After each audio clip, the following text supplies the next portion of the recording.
কণ্ঠস্বরে শুরু করে দেন জনাব, আপনার দিকে শুরু করেন জি কাইন্ডলি শুরু করেন। আচ্ছা বসি আমরা বসি ভাই, ভিতরে আসি, সবাই ভিতরে আসি।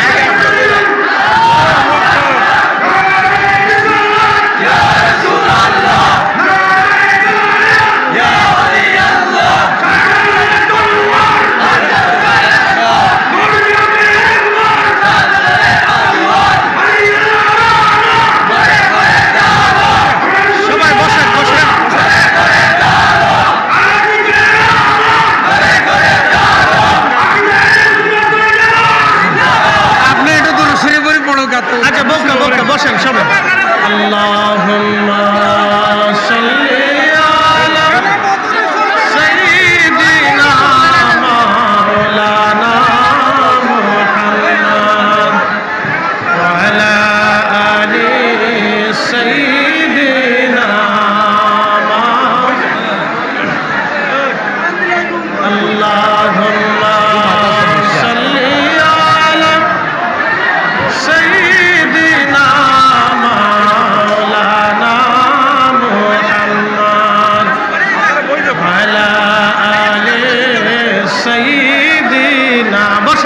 বসেন ভাই, প্লিজ যারা বাইরে আসেন তারা ভিতরে আসেন।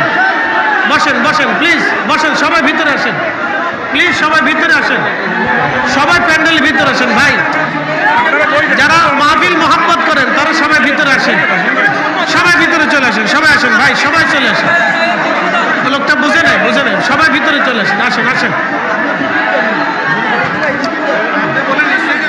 কাউকে রাখো গাছ তলাতে, কাউকে রাখো বালখানায়, আল্লাহ তোমার প্রেমের খেলা কেউ বোঝে কেউ বুঝে না। আল্লাহ আল্লাহ আল্লাহ আল্লাহ আল্লাহ আল্লাহ আল্লাহ আল্লাহ আল্লাহ আল্লাহ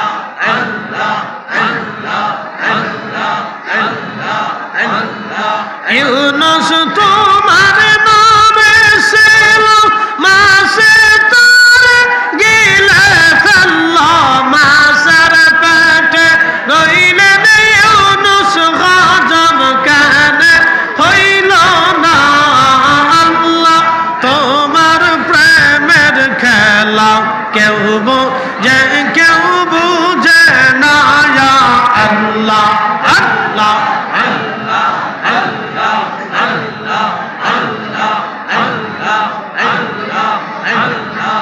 কাউকে রাখো গাছ তলাতে, কাউকে রাখো বালখানায়, আল্লাহ তোমার প্রেমের খেলা কেউ বোঝে কেউ বুঝে না। আল্লাহ আল্লাহ আল্লাহ আল্লাহ আল্লাহ। কাউকে রাখো গাছ তলাতে, কাউকে রাখো বালখানায়, আল্লাহ তোমার প্রেমের খেলা কেউ বোঝে কেউ বুঝে না। আল্লাহ আল্লাহ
ওয়াসাল্লাম। একবার চিৎকার করে বলিন আল্লাহু আকবার। আল্লাহু আকবার ওয়ালিল্লাহিল হামদু। বিসমিল্লাহির রাহমানির রাহিম।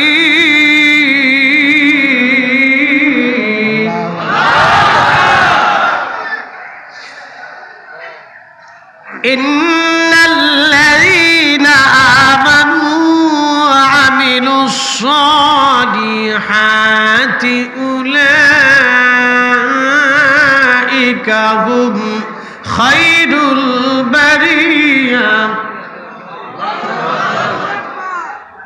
আল্লাহ রাব্বুল আলামিন কোরআনুল কারীমের ভিতরে আমার আল্লাহ বললেন, ইন্নাল্লাযীনা আমানু, নিশ্চয়ই যারা ঈমানদার, ওয়া আমিলুস সালিহা, এবং নেক আমল করে। কি আমল? নেক আমল। উলাইকা হুম খায়রুল বারিয়া, সৃষ্টির মধ্যে তারা সেরা, জগতের মধ্যে তারা সেরা। একবার আওয়াজ তুলে বলা যাবে কি মারহাবা। কোথায় আছেন প্রাণের রাসূল? আপনি মোদের সরিয়া, আপনি বিনে কি লাভ হবে এ ধরাতে বাঁচিয়া। আল্লাহুম্মা সাল্লি আহা আল্লাহু আকবার। মুহাম্মদ ওয়া আলা আলি সাইয়্যিদিনা।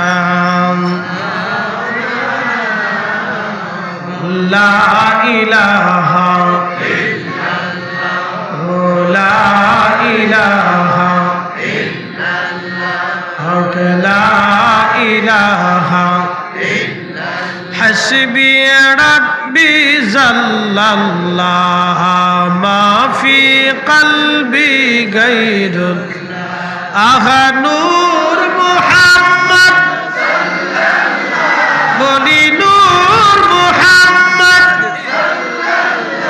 বলি, লা ইলাহা ইল্লাল্লাহ, লা ইলাহা ইল্লাল্লাহ, লা ইলাহা ইল্লাল্লাহ। আসিয়া বলে আল্লাহ আল্লাহ, ফেরাউন দিছে কত জ্বালা।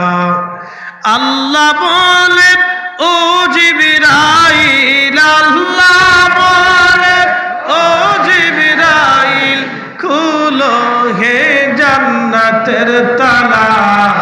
লা ইলাহা ইল্লাল্লাহ, লা ইলাহা ইল্লাল্লাহ, লা ইলাহা ইল্লাল্লাহ, লা ইলাহা ইল্লাল্লাহ, মুহাম্মাদুর রাসূলুল্লাহ সাল্লাল্লাহু আলাইহি ওয়াসাল্লাম। শাহনশাহে তরিকত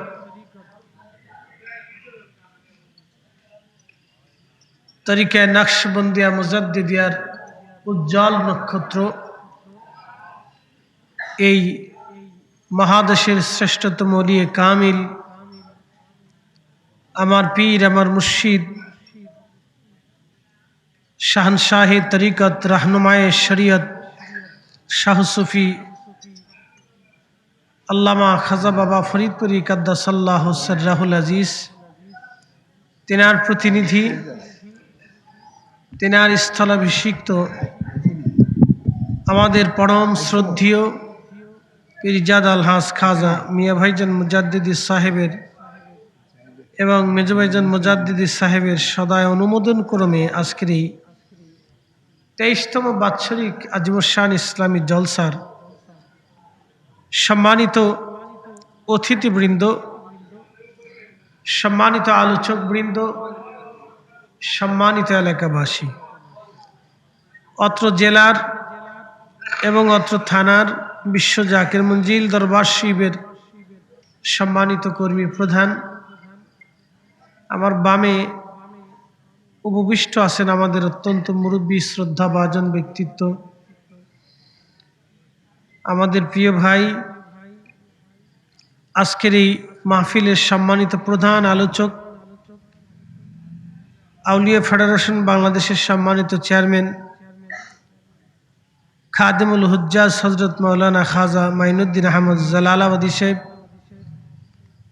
আমার আগে যিনি অত্যন্ত চমৎকার আলোচনা করেছেন, আল আজহার বিশ্ববিদ্যালয়ের সাবেক ভিপি আল্লামা মাওলানা শায়েখ সৈয়দ হাসান আল আজহারি সাহেব মাদ্দাজিল্লাহুল আলী, উপস্থিত মাওলানা উবাইদুর রহমান জালালি শ্রীমঙ্গলী সাহেব, হাফিজ মাওলানা নোয়াব আলী জিহাদি সাহেব সহ অত্র রবির বাজার সকল ব্যবসায়িক বৃন্দ, ব্যবসায়িক সমিতির সকল সদস্যবৃন্দ, এই রবির বাজারের সম্মানিত মুরব্বী, গণ্যমান্য ব্যক্তিত্ব, রাজনৈতিক ব্যক্তিত্ব, আজকের এই প্রোগ্রামকে সাজানোর জন্য যারা সর্বাত্মকভাবে সহযোগিতা করেছেন, কথা দিয়ে, বুদ্ধি দিয়ে, ভালোবাসা দিয়ে, অর্থ দিয়ে, কলিজার টুকরো যুবক, পর্দানিসীন আমার সম্মানিত মা বোনেরা, সকল সুন্নি তরিকতপন্থী, আশিকে রসুল, আশিকে আউলিয়া এবং আল্লাহ প্রেমিক আমার সকল স্তরের ভাই বোনেরা, মাহফিল কমিটির পক্ষ থেকে এবং আমার বিশ্ব জাকির মঞ্জিল দরবার শরীফের পক্ষ থেকে আপনাদেরকে অভিনন্দন মোবারকবাদ জানাই। শুকরিয়া করি সে রবের আসমানে, যিনি বহু মানুষের ভিড়ে, বাড়িঘর, স্থান স্থাপনা থেকে, ব্যবসা প্রতিষ্ঠান থেকে, বিভিন্ন স্থান থেকে জুদা করে, আলাদা করে আল্লাহ তার বেহেশতের বাগানের ভিতরে আপনাকে এবং আমাকে বসিয়ে দিয়েছেন।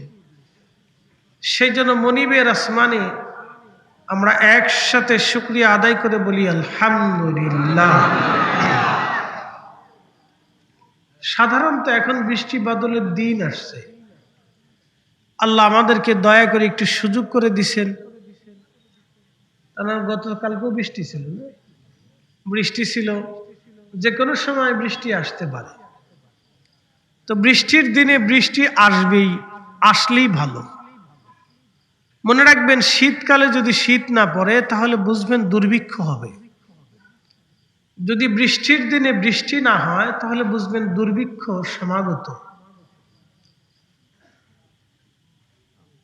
মধ্যপ্রাচ্যের যুদ্ধের কারণে আমাদের তেলের সংকট, শুধু আমাদের না, সারা পৃথিবীর তেলের সংকট।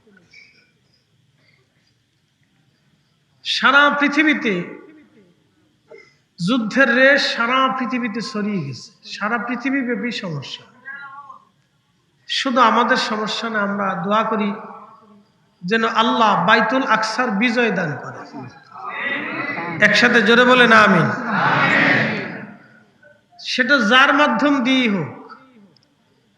আমি একটা কথা বুঝি ভাই, শোনেন, একটা কথা বুঝি।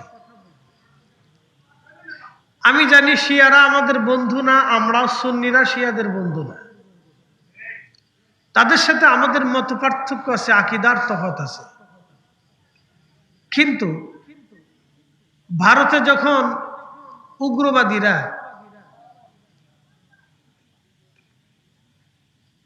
গরু জবাইয়ের নাম দিয়ে, গরুর গোশতের নাম দিয়ে মুসলমানদেরকে মাঝে মধ্যে পিটায় পিটায় মারে না ভাই, অত্যাচার করে। বিভিন্ন জায়গায় বিভিন্ন সংবাদ মাধ্যমে আসে মুসলমানদেরকে অত্যাচার করে। তখন কিন্তু তারা শিয়া আর সুন্নি দিকে অত্যাচার করে না, তারা দেখে মুসলমান। ইসরায়েল যখন ফিলিস্তিনে বোমা মেরেছিল, ফিলিস্তিনে কি শুধু সুন্নি আছে, শিয়া নাই? শিয়াও আছে। তারা কিন্তু বোমা মারার সময় শিয়া আর সুন্নি বলে মারে না। তাদের দরকার হচ্ছে সাম্রাজ্য, তারা সাম্রাজ্যবাদী। আমেরিকা যখন ইরাকে হাজার হাজার টন মন বোমা নিক্ষেপ করেছিল, সেই সময় ওরা কিন্তু শিয়া আর সুন্নি দেখে বোমা মারে নাই।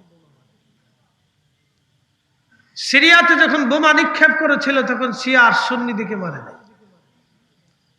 লিবিয়াতে যখন বোম পড়েছিল তখন শিয়া আর সুন্নি দেখে কিন্তু বোম ফুটে নেই। ইয়ামানে যখন বোম ফুটেছে, লক্ষ লক্ষ মানুষ জীবন দিয়েছে, তখন শিয়া আর সুন্নি দেখে জীবন, বোমা মারে নাই, গুলিও করে নাই। আজকের যে যুদ্ধটা চলতেছে এটা হলো সাম্রাজ্য নীতির এক বহিঃপ্রকাশ। তারা চায় যে আমরা পৃথিবীর শাসন করব, আমাদের কথায় মুসলমান উঠবে, নামবে, বসবে, পায়খানা পেশাব করবে, আমরা যা বলবো মুসলমান তাই শুনবে। তাদের কথা যারা না শুনবে তাদেরকে স্যাংশন দিবে, অভাব দিবে, যুদ্ধ চাপিয়ে দিবে, বম্পিং করা, হত্যা করা। মনে রেখে, এটা হচ্ছে সাম্রাজ্য নীতি। আল্লাহ সাম্রাজ্যবাদী তার হাত থেকে আমাদেরকে হেফাজত করুক, জোরে বলে না হবে। আজকে ইরানে বোমা পড়তেছে, সেই জন্য ওরা শিয়া আর আমি খুশি হয়ে যাব, এতে কেলকেলায় হাসার কিছু নেই। ওই বিয়াক্কেল লামাঝাবি ও বুঝে না বিদায় যে আমি বুঝবো না তা কিন্তু না, ও বুঝে না বিদায় যে আমি বুঝবো না তা কিন্তু না। এটা হচ্ছে শক্তি আছে যার, পৃথিবী তার দিকে যাবে, এই নীতিতে পৃথিবী চলতে পারে না। মনে রাখবেন, আজকে ফিলিস্তিনের মতো এক সুন্দর দেশ মাটির সাথে মিশিয়ে দিয়েছে, কালকে থেকে যদি ভারত আমাদের দেশের উপর আক্রমণ করে, একই পথ ধরে যে বাংলাদেশে আমরা উগ্রপন্থীদেরকে দমন করব, বলেন কি ভাবতেছেন? তখন ওই লামাজবিরা এসে বললেন যে তুই যুদ্ধ থামা, পারবেন না। মনে রেখেন, হিসাব বরাবর। এই জন্য আমরা চাই শিয়া আর সুন্নি এই মুহূর্তে আমরা দেখব না, আমরা চাই বাইতুল আকসার জন্য হলো যেন আল্লাহ ইরানের বিজয় দান করে। সোজা হিসাব। কি কথা ঠিক আছে কিনা? তেলের কথা আসতে আসতে যুদ্ধের কথায় চলে গেছে। যেমনি সিরিয়াল দেখছি তেলের, বাপরে বাপ, আমার জীবনে মোটর সাইকেলের এরকম সিরিয়াল দেখিনি। আজকে যে সিরিয়াল দেখছি এই জন্য কথাগুলি বললাম। তো খুব মনোযোগ দেন, কথা ভালো করে শুনবেন। আল্লাহ বৃষ্টি বাদলের দিনেও আমারে আর আপনারে মেঘ মুক্ত করে সুযোগ করে দিচ্ছেন, এই জন্য শুকরিয়া আদায় করে বলেন আলহামদুলিল্লাহ। শ্রেষ্ঠতম নবীর উম্মত অনুসারী হিসেবে আল্লাহ আপনাকে আমাকে পছন্দ করেছেন। শ্রেষ্ঠতম নবীর উম্মত হিসেবে আল্লাহ আপনাকে এবং আমাকে পছন্দ করেছে। সেই জন্য আল্লাহর আসমানে বুলন্দ আওয়াজে একসাথে শুকরিয়া আদায় করে আবারও বলেন আলহামদুলিল্লাহ। আমি মহাগ্রন্থ পবিত্র কুরআনুল কারীম থেকে আপনাদের উদ্দেশ্যে দুটি আয়াত উপস্থাপন করেছি, তারই ধারাবাহিকতায় কিছু কথা শুরু করব ইনশাআল্লাহ। আল্লাহ তৌফিক দিক, জোরে দোয়া করে বলে না আমিন। সকল জালিম পৃথিবী থেকে ধ্বংস হোক, একসাথে বলে না আমিন। পৃথিবীর সমস্ত জালিম, আবার শোনেন, আমি এই শব্দটা বুঝি, জালিমের বিরুদ্ধে যারা যুদ্ধ করে আমি তার পক্ষে। কি কথা ঠিক আছে কিনা? সে যদি হিন্দু করে তাহলে আমি হিন্দুর পক্ষে, সে যদি খ্রিস্টানও দাঁড়ায় তা আমি খ্রিস্টানের পক্ষে। কি কথা ঠিক আছে কিনা? আচ্ছা বলেন, পৃথিবীর সব খ্রিস্টান কি ফিলিস্তিনিদের যুদ্ধের জন্য সমর্থন দিছে? ফিলিস্তিনির হত্যার পক্ষে সমর্থন দিছে? তাহলে আমি ওই খ্রিস্টানের পক্ষে যে ফিলিস্তিনিদের জন্য সাহায্য করেছে। কথা ঠিক আছে কিনা? এখানে আমরা ইমানের হিসাবে আসি না, এখানে আমরা আসছি মানবতার হিসাবে, নীতির হিসাবে, জালিম এবং জুলুমের হিসাবে দাঁড়িয়েছি। মনে রাখবেন, পৃথিবীর সব মজলুমের পক্ষে আমরা, এক হিসাব শেষ। পৃথিবীর সমস্ত মজলুমের পক্ষে, যারা অত্যাচারিত আমরা তাদের পক্ষে। আল্লাহ সকল মজলুমদেরকে সাহায্য করুক, মজলুমদেরকে যেই সাহায্য করবে আমি তার পক্ষে, সে হিন্দু হলেও আমি তার পক্ষে, বৌদ্ধ হলেও আমি তার পক্ষে, খ্রিস্টান হলেও আমি তার পক্ষে, সে যদি ইহুদি ও মুসলিমের পক্ষে দাঁড়ায় আমি তার পক্ষে। কি কথা কর না কেন? এটা জালিম এবং মজলুমের হিসাব, এটা মানবতার হিসাব। হিসাব সহজ, হিসাব সহজ। এখানে কোনো আকীদার প্রশ্ন না, এখানে জালিম আর জুলুমের প্রশ্ন। এখানে জালিম আর জুলুমের প্রশ্ন, এখানে বিশ্বাসের প্রশ্ন না।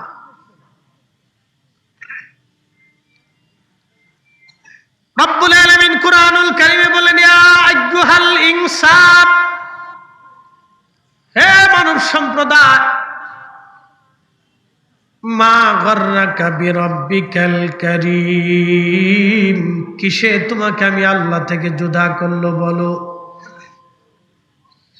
হে মানব জাতি, কিসে তোমাকে আমি আল্লাহ থেকে জুদা করলো বলো। কেন তুমি আমাকে বিশ্বাস করো না বলো, কেন বিশ্বাস করো না বলো।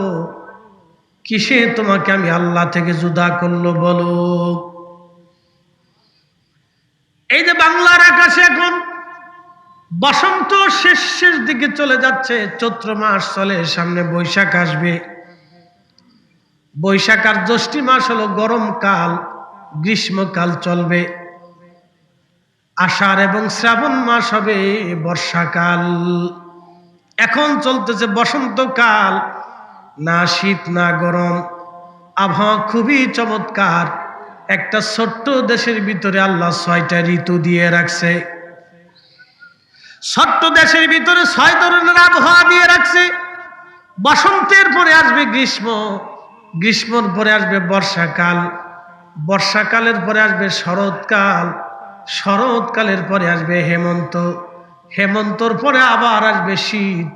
এইভাবে ছোট্ট একটা দেশের ভিতরে আল্লাহ 6টা ঋতুর পরিবর্তন করে দিয়ে আমাদের আবহাওয়াকে যে আল্লাহ সুন্দর করে দিলেন, সেই আল্লাহর সেজদা ব্যতীত আমরা অন্য কিছু সেজদা দিতে চাই না। কথা বলেন ঠিক কিনা?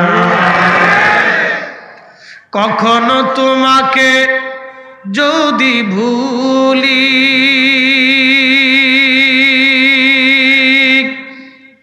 হেদায়েতের আলো জেনে নিয় কাছে তুলি। কখনো তোমাকে যদি ভুলি, হেদায়েতের আলো জেনে নিয় কাছে তুলি। ঠাই দিও প্রিয়তম অগমহিয়ান, তুমি রহমান, তুমি মেহেরবান। অন্ধ গাহে না শুধু তোমারি গুণগান, অন্ধ গাহে না শুধু তোমারি গুণগান। বুঝেও বুঝে না তবু শান, তুমি রহমান, তুমি মেহেরবান। প্রিয় রবির বাজারবাসী খুব মনোযোগ দেবেন। আল্লাহ কিন্তু মানুষের চেহারা দেখে, সৌন্দর্য দেখে, ক্ষমতা দেখে, অর্থবিত্ত দেখে রব্বুল আলামিন ফয়সালা করবেন না। আমার আল্লাহ মানুষের ইয়াকিন দেখে, বিশ্বাস দেখে, তাকওয়া দেখে আল্লাহ ফয়সালা করবেন। কোন চেহারা দেখে, ব্যক্তি দেখে, গোষ্ঠী দেখে, বংশ দেখে, সাম্রাজ্য দেখে, এইগুলি দেখে আমার আল্লাহ ফয়সালা দেবে না। রবের দরবারে ফয়সালা একমাত্র কারণে আসবে, ইন্না আকরামাকুম ইনদাল্লাহি আতকাকুম। আমি আল্লাহর কাছে তার মর্যাদা বেশি, যার অন্তরে তাকওয়া বেশি। তাকওয়া নাই, কোনো মর্যাদা নাই, সে কত বড় রাজনৈতিক দলের সদস্য, আমার আল্লাহ কিয়ামতের ময়দানে এগুলি দেখবে না। সে রাজা কি মহারাজা, আমির কি ওমরা, এগুলিও আল্লাহ দেখবে না। চেহারা সুন্দর অসুন্দর, অনেক মেধাবী, অনেক বড় ইঞ্জিনিয়ার, বিজ্ঞানী, এগুলি দেখেও আমার আল্লাহ ফয়সালা করবে না। আল্লাহর দরবারে একটা মাত্র ফয়সালা, অন্তরে যার তাকওয়া বেশি তার আল্লাহর দরবারে তার সম্মান বেশি। রিকশাওয়ালা হতে পারে, দিন মজুর হতে পারে, ঠেলাগাড়িওয়ালা হতে পারে, ভিখারি হতে পারে, মিসকিন হতে পারে, অভাবী হতে পারে, ব্যবসায়িক হতে পারে, রাজনীতিবিদ হতে পারে, আলেম হতে পারে, জেনারেল হতে পারে, ডাক্তার হতে পারে, ইঞ্জিনিয়ার হতে পারে, চিকিৎসক হতে পারে, কবিরাজ হতে পারে, সাধারণ ব্যক্তি হতে পারে, একেবারে দিনহীন মুসাফির আল্লাহর পথের প্রতীকও হতে পারে। যার অন্তরে তাকওয়া বেশি রবের দরবারে তার সম্মান বেশি। যার তাকওয়া নাই আল্লাহর দরবারে তার 4 পয়সা মূল্য নাই, খোদার দরবারে তার 4 পয়সা মূল্য নাই। সুলতান মুরাদের জমানাতে, উসমানীয় সাম্রাজ্যের সুলতান মুরাদের জমানাতে, সুলতান মুরাদ খুব পরহেজগার সুলতান ছিলেন। উসমানীয় সাম্রাজ্যে অনেকগুলি সুলতান ছিলেন খুব পরহেজগার। তার একজন সুলতান সম্পর্কে আল্লাহ রসুলের ভবিষ্যৎবাণী ছিল, যেই সুলতান কনস্টান্টিনোপল বিজয় করেছিলেন, রোমদের রাজধানী, রোমান এম্পায়ারের রাজধানী কনস্টান্টিনোপল যে সুলতান বিজয় করেছিলেন সেই সুলতানের নাম হচ্ছে সুলতান ফাতে মুহাম্মদ। তাকে বিজয়ী মোহাম্মদ বলা হয়। একসাথে বলবেন আল্লাহু আকবার। না হয় না, আরেকটু জোরে বলেন, আরো জোরে। নবীজি 600 বছর আগে বলেছিলেন, 600 বছর আগে ভবিষ্যৎবাণী করেছিলেন। 600 বছর আগে বলেছিলেন, এই কুস্তান্তনিয়া যে সেনাপতি বিজয় করেছিল, আল্লাহ আমারে তাকে দেখাইছে, সে কতই না উত্তম সেনাপতি, কতই না তার সেনাবাহিনী, কতই না উত্তম সেনাবাহিনী। এই যুদ্ধে যারা অংশগ্রহণ করবে এবং যারা শহীদ হবে এবং যারা নেতৃত্ব দিবে, আল্লাহ রসুল বলেছিলেন তাদেরকে আল্লাহ সবাইকে ক্ষমা করে দিবে। আসতে হয়ে গেল না, জোরে বলেন সুবহানাল্লাহ। সেই উসমানী সালতানাতের একজন খলিফা, তার নাম খলিফা ফাতে মুহাম্মদ। মনে রাখেন, আল্লাহ রসুল তার সম্পর্কে ভবিষ্যৎবাণী করেছিলেন 600 বছর আগে।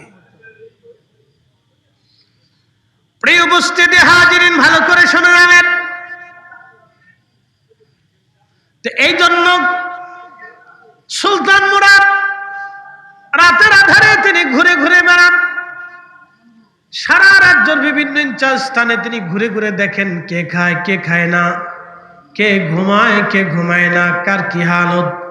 ছদ্মবেশে তিনি ঘুরে বেড়াইতেন। এমন সময় দেখলেন রাস্তার ধারের পাশে একজন লোক পড়ে আছে। সুলতান মুরাদ তার কাছে গেলেন। যাওয়ার পরে দেখলেন লোকটা মৃত হয়ে গেছে। কিন্তু শহরের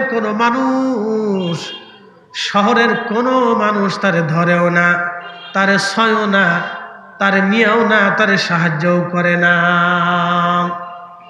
বুঝছেন, একজন মানুষ রাস্তার পাশে মরে আছে, সবাই শুধু দেখে দেখে চলে যায় আর তার সমালোচনা করে। লোকটা অত্যন্ত খারাপ লোক ছিল, এই জন্য কেউ তারে ধরতেও আসে না, ছুতেও আসে না, তার জানাজাও পড়াইতে আসে না, তার কাফন দাফনও করতে চায় না। সবাই দূর দূর করে থুতু নিক্ষেপ করে দিয়ে চলে যায়। সুলতান মুরাদ তাকে ধরলেন। ধরার পরে সুলতান মুরাদ বলেন, হে লোকেরা, তোমরা কেন এই লোকটার সাথে ব্যবহার করো? কিন্তু কেউ জানে না এই মৃত লোকটাকে যিনি ধরেছেন তিনি এই সাম্রাজ্যের সুলতান। সুলতান মুরাদ সবাইকে বললেন, তোমরা কেন এই লোকটাকে ধরো না? সে মারা গেছে, চলো আমরা তার জানাজা পড়াবো, তার কাফন দাফন করাবো, আমরা তার ব্যবস্থাপত্র করব, তার পরিবারে পৌঁছায় দিব। সবাই শুধু বলতে লাগলো, আল্লাহর বান্দা, এই লোকটা একেবারে নিকৃষ্ট পাপী, এর কাছে আমরা যাব না। সবাই শুধু বলতেছে এই লোকটা নিকৃষ্ট পাপী, এরে আমরা সাহায্য করব না, এরে ধরতাম না। বুঝছেন? সুলতান মুরাদ বলেন, সে পাপী হোক, সে তো মানুষ। আমার দিকে তাকান। সুলতান মুরাদের বক্তব্য হলো, সে পাপী ঠিক আছে, কিন্তু সে তো মানুষ না, সে একবারে নিকৃষ্ট পাপী, আমাদের সমাজের নিকৃষ্ট ব্যক্তি সে।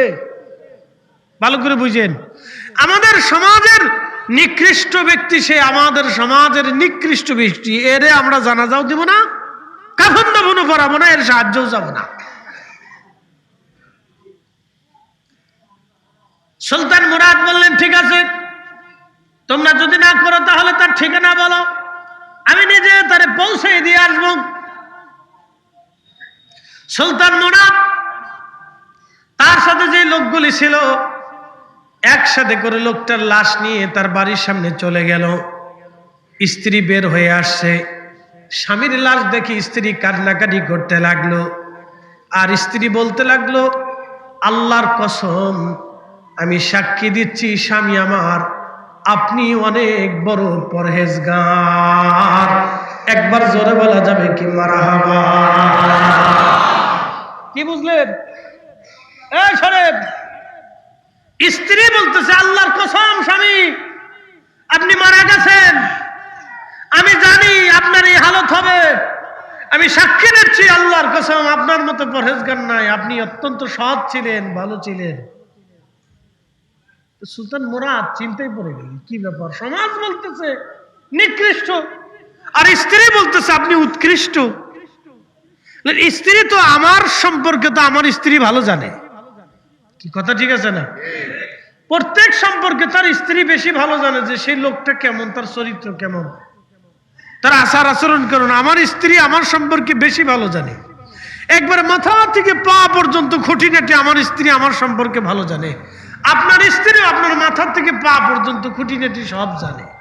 তো সুলতান মুরাদ খুব চিন্তায় পড়ে গেলেন যে সমাজ বলতেছে নিকৃষ্ট, কিন্তু স্ত্রী বলতেছে সে উৎকৃষ্ট, পরহেজগার, সৎ লোক ছিল, কারণটা কি? সুলতান মুরাদ থেকে জিজ্ঞেস করলেন, হে আল্লাহর বান্দী,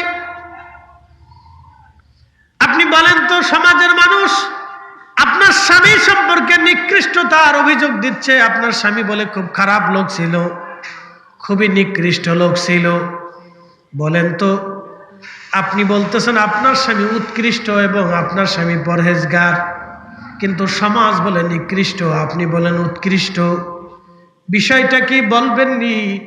তখন স্ত্রী কেঁদে কেঁদে বলল, হে আল্লাহর বান্দা, আপনি কে? আরে সিএনজি মেনজি মাহফিলের কাছে একটা জ্বালা, এটি এমন এক মেশিন, এটি স্টার্ট লয় লয় লয় না, কি কথা ঠিক আছে? এটা এমন এক মেশিন, এটি স্টার্ট লয় লয় লয় না, এটার গুতাই স্টার্ট করা লাগে, অনেক গুতাইতে হয়, গুতাইয়া তারপরে এটা স্টার্ট করে, তুই স্টার্ট হবি নাই কে, ওটা জোর করিয়া এটা মরিত করা লাগে। এ মারাত্মক একটা মেশিন, এ ওই স্টার্ট হতে চায় না, আর যদি পুরানো হয়ে যায় তো হয়েছে কাজ, তাহলে তুফান। যাই হোক, খুব মনোযোগ দিয়ে, কথাটা খুব ইম্পর্টেন্ট। ইখলাস কি জিনিস ভালো করে বুঝে যান। আল্লাহ যে প্রতিদান দেয় আপনি বুঝেন। সারা সমাজের মানুষ তারা ধরলো না, সে যে অসুস্থ হয়ে মরে গেল, তার চিকিৎসাও করলো না, তার জানাজাতেও আসলো না, তার একটু সাহায্য করলো না। দেখেন আল্লাহর কি ইচ্ছা, নেক কাজের প্রতিদান আল্লাহ কিভাবে দেয়। কিন্তু স্ত্রী কাঁদতেছে আর বলতেছে, আমার স্বামী খুব সৎ ছিল এবং খুব পরহেজগার ছিল। কি আশ্চর্য! সুলতান মুরাদ জিজ্ঞেস করলেন, হে আল্লাহর বান্দী, আপনি বলেন তো, সমাজ আপনার স্বামী সম্পর্কে বাজে কথা বলতেছে, কিন্তু আপনি বলেন উৎকৃষ্ট, কারণটা কি? সুলতান মুরাদের কথায় ওই মহিলা ডাক দেয়, বলেন, সুলতান খুব মনোযোগ দিয়ে শোনেন, সমাজ আমার স্বামীকে নিকৃষ্ট বলবে এই কথাটা আমি জানতাম। বলে, তোমার স্বামীর অপরাধ কি বলবানি? বলে, আমার স্বামীর কোনো অপরাধ না, তবে আমার স্বামী একটা কাজ করতেন। কাজটা হলো, আমার স্বামী প্রত্যেক দিন মদের দোকানে যাইতেন, কিছু মদ তিনি কিনে নিয়ে বাড়ি আসতেন। প্রত্যেক দিনই মদের দোকানে যাইতেন, কিছু মদ তিনি কিনে নিয়ে আসতেন। মনোযোগ দেন। গুলশান বনানীতে যে বার হাউস আছে, বুঝতেছেন তো, বড় বড় শহরে যে বার হাউস আছে, এই বার হাউস আমি কি ইচ্ছা করলে বন্ধ করতে পারবো? পারবো না, কারণ রাষ্ট্র অনুমতি দিছে। কি কথা ঠিক আছে কিনা? কি অনুমতি দিছে? রাষ্ট্র অনুমতি দিছে যে এই বার হাউস চলবে, এটা লাইসেন্স প্রাপ্ত। কয়দিন আগে সেনাবাহিনী এক মহিলার ধরছে, তো মহিলা মদ খেয়ে মাতলামি করতেছে। তো মহিলা বলতেছে, আমি যে মদ খাই, আমার লাইসেন্স আছে।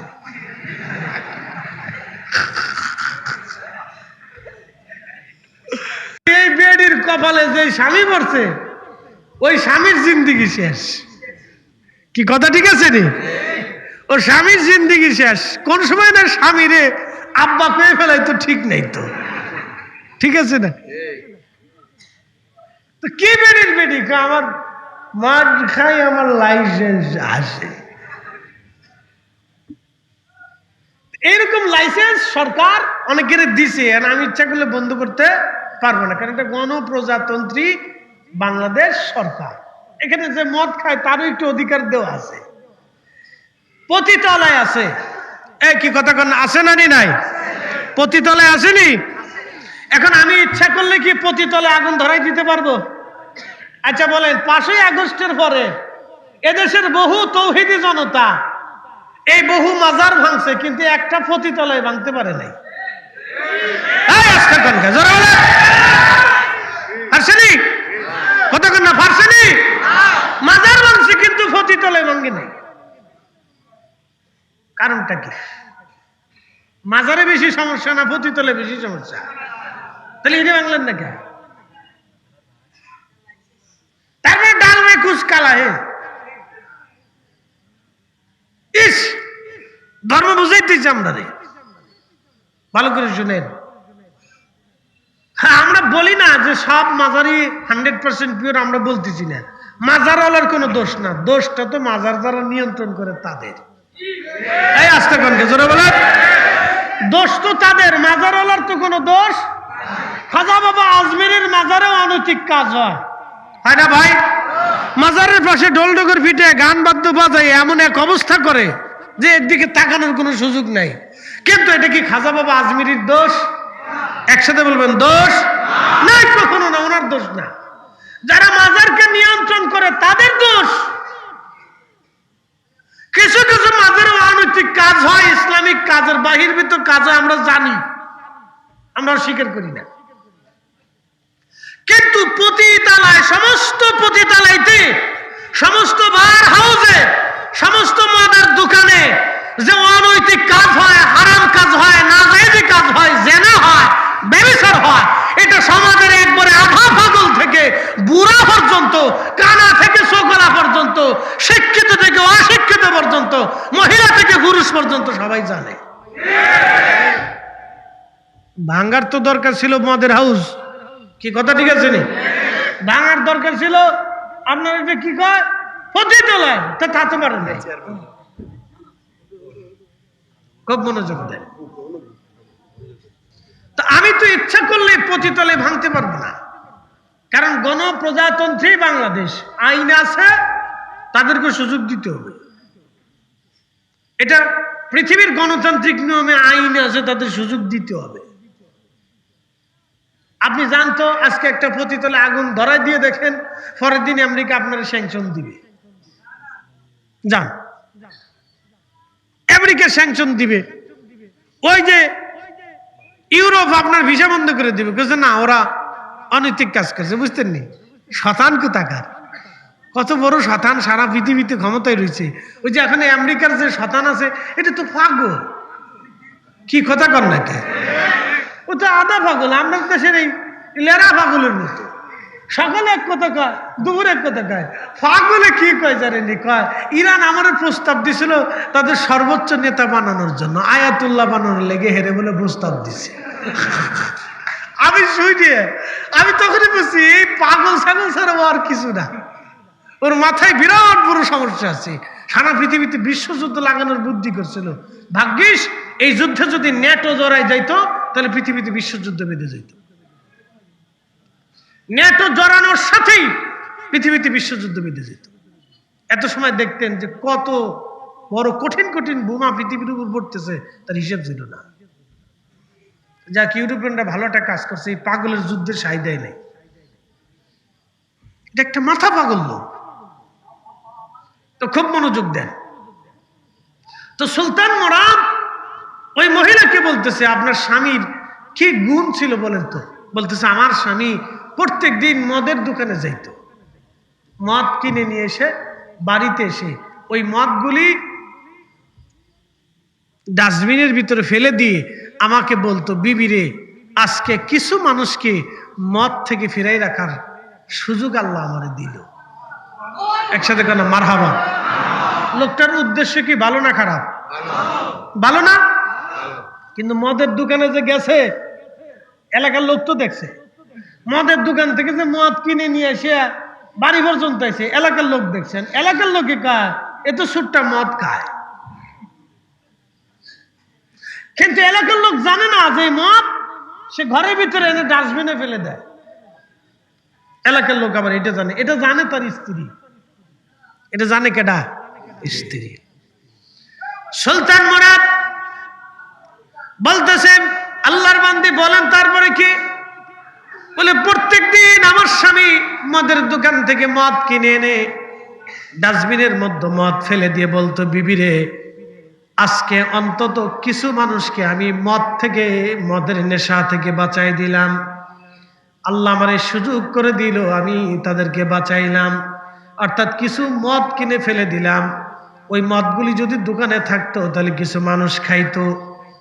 অন্তত কিছু মানুষকে আমি মদ থেকে বাঁচাইলাম। এই কথা বলল। এরপরে এই পুরুষ লোকটা প্রত্যেক দিন একটা পতিতা নারীর ঘরে যাইতো। ওই পতিতা নারীর ঘরে যাইয়া ওই পতিতা নারীর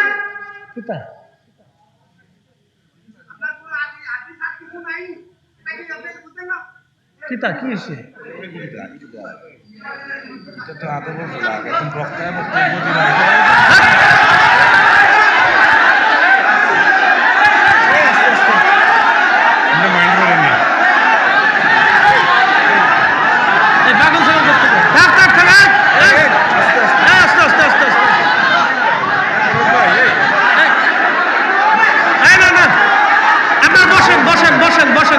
উনি বুঝে নাই, উনি বুঝে নাই, বসেন বসেন।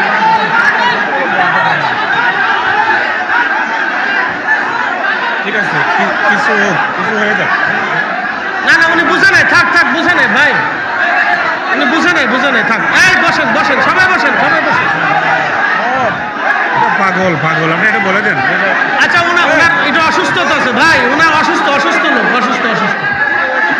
উনি অসুস্থ লোক, উনি মেন্টালিটি সমস্যা আছে। উনি অসুস্থ, মেন্টালিটি সমস্যা আছে। বসেন।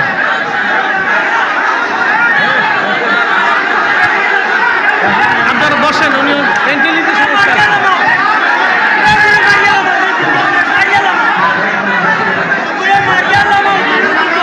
থাক, বসেন প্লিজ, বসেন। মেন্টালিটি সমস্যা আছে, বসেন।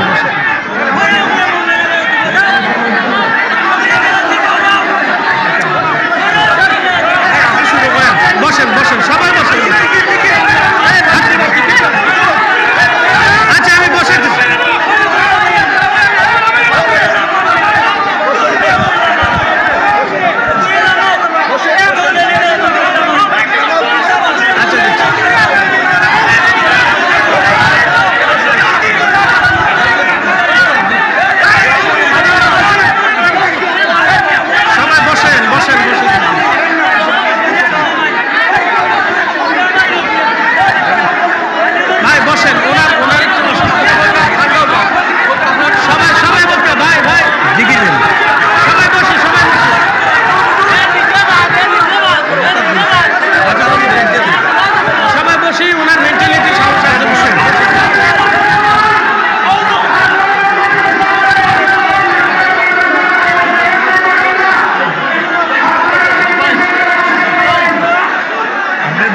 শুরু করে দেন না, আপনি জিজ্ঞেস শুরু করেন। জি, কাইন্ডলি শুরু করেন। আচ্ছা, বসি। আমরা বসি ভাই, ভিতরে আসি, সবাই ভিতরে আসি।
ভাই, সবাই চলে আসেন। লোকটা বুঝে নেই, সবাই ভিতরে চলে আসেন, আসেন আসেন।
তোমার প্রেমের খেলা কেউ বুঝে কেউ বুঝে না।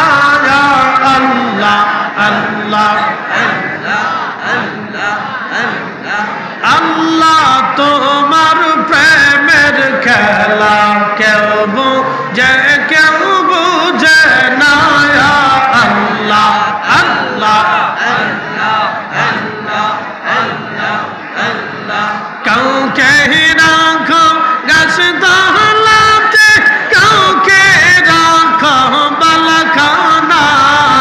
আল্লাহ তোমার প্রেমের খেলা কেউ বুঝে কেউ বুঝে না। আল্লাহ আল্লাহ আল্লাহ আল্লাহ আল্লাহ আল্লাহ আল্লাহ আল্লাহ আল্লাহ আল্লাহ।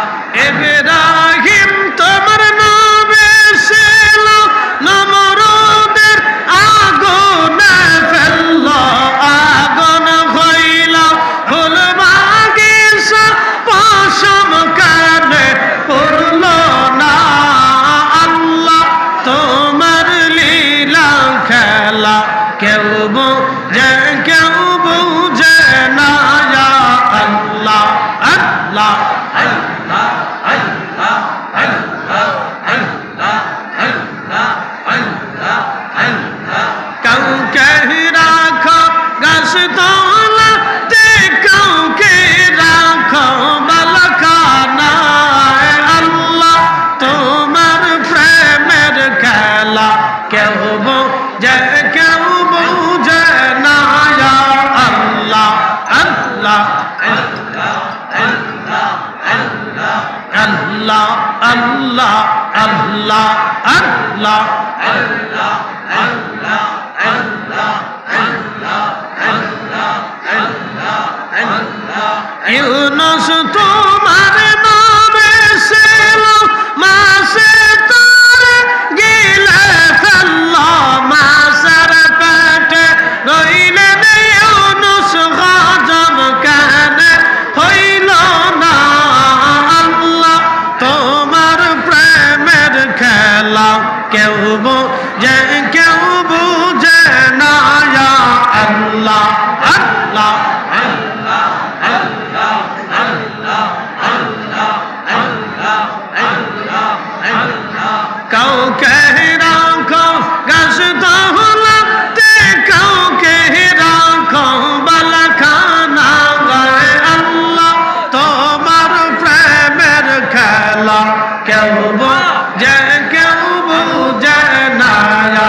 আল্লাহ আল্লাহ আল্লাহ আল্লাহ আল্লাহ। কাউকে রাখো গাছ তলাতে, কাউকে রাখো বালাখানায়।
কেউ বোঝে না ইয়া আল্লাহ আল্লাহ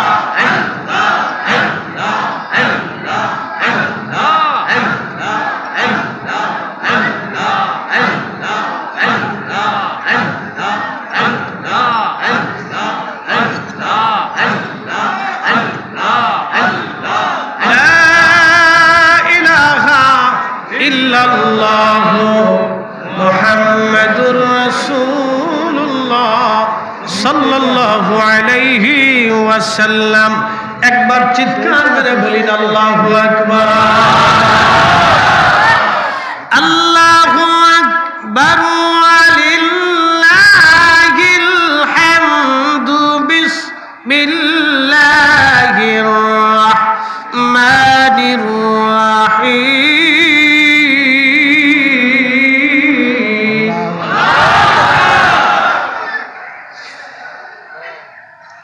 إن الذين آمنوا وعملوا الصالحات أولئك هم خير البرية। আল্লাহ রাব্বুল আলামিন কোরআনুল কারীমের ভিতরে আমার আল্লাহ বললেন ইন্নাল্লাযীনা আমানু, নিশ্চয়ই যারা ঈমানদার, ও আমিলুস সলেহা, এবং নেক আমল করে। কি আমল? নেক আমল। উলাইকা হুম খায়রুল বারিয়া, সৃষ্টির মধ্যে তারা সেরা, জগতের মধ্যে তারা সেরা। একবার আওয়াজ তুলে বলা যাবে কি মারহাবা।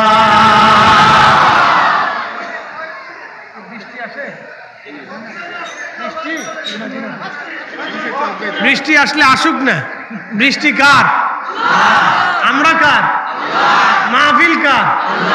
দিয়ে যদি খুশি হয় আমরা পাইয়া খুশি। কথা ঠিক আছে নি? ইমানে আমলে পাকা করা হবে। আল্লাহ বলেন উলাইকা হুম খায়রুল বারিয়া। মহিলা বলতেছে আল্লাহর বান্দা, আমার স্বামী প্রত্যেক দিন রাত্রিবেলা সন্ধ্যাবেলা এক পতিতা নারীর কাছে যাইতেন। পতিতা নারীর কাছে যাইয়া ওই পতিতা নারীকে রাতের জন্য তিনি কিনে নিয়ে আসতেন। কারণ রাতের জন্য কিনে এনে সারাটা রাত ওই পতিতা নারীকে তিনি নামাজ পড়াইতেন। একবার জোরে বলা যাবে কি মারহাবা। সকালবেলা ওই পতিতা নারী চলে যাইতো, মানুষ মনে করতো আমার স্বামী পতিতা নারী এনে রাতভর জেনা করেছে। কিন্তু আমি স্ত্রী কসম করে বলি, আমার স্বামী বড় পরহেজগার, আমার স্বামী বড় সৎ, আমার স্বামী বড় ভালো, আমার স্বামী বড় আল্লাহওয়ালা, আমার স্বামী কোনোদিন খারাপ কাজ করে নাই।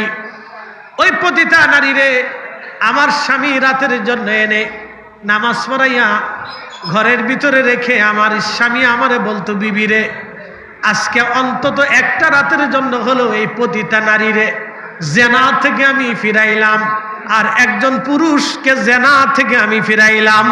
জোরে বলা যাবে কি মারহাবা।